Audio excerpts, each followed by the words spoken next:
Okay.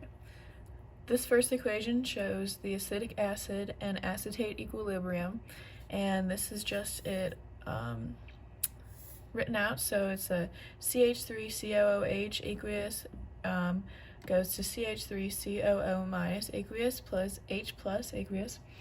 And so the first pH measurement that we recorded was a pH of 3, which means that it's more acidic than it is basic. And then acetic acid is a weak acid that does not dissociate completely. So when sodium acetate was added, the pH changed to 4, and then this means that when it was mixed in, it was clear and it became less acidic.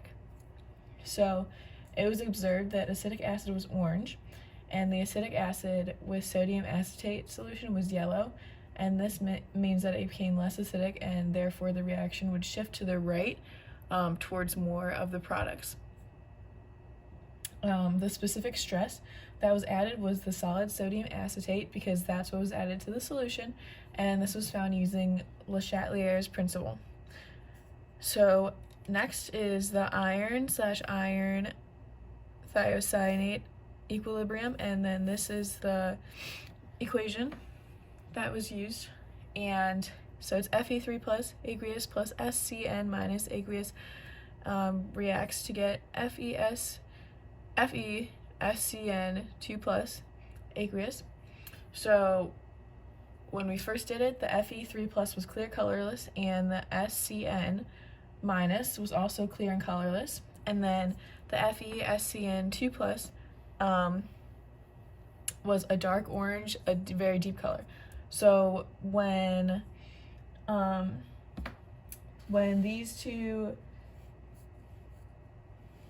KSN and FeNO3 were mixed, then they turned a dark orange and a deep color.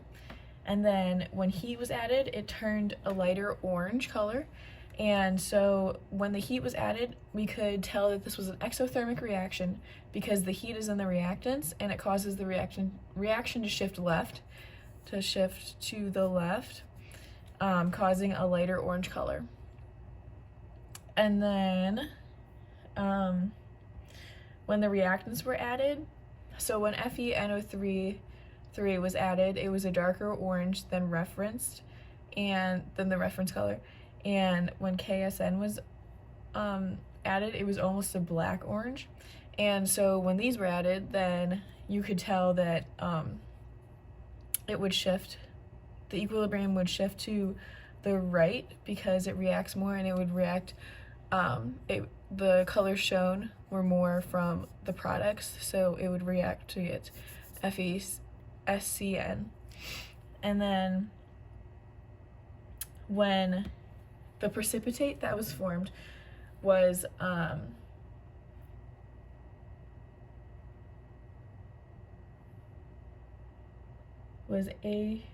AgSCN. So AgSCN formed in this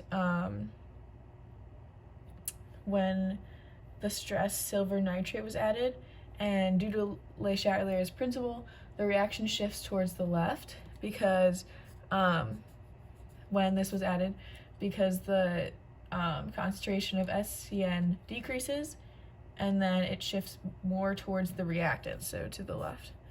And so the SCN was decreased, causing it to shift to the left. And then this causes the lightning color that we saw in the end. And when we looked at a solubility table, AgNO3 was added, and it turned milky and white and cloudy. And then finally, the bicarbonate/carbon dioxide equilibrium.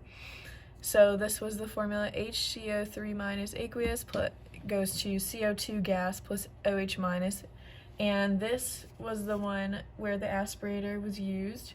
So the stress that was added in this was the vacuum aspirator, and since CO2 was decreased in this reaction, and that would cause the reaction to shift to the right due to Le Chatelier's principle, and because I wanted to go back to equilibrium. And then so the CO2 was removed by the aspirator, and when this happened, then the observation was that it bubbled and it turned blue. So before it was yellow green, and then after it was blue. So yeah, so that was after it happened.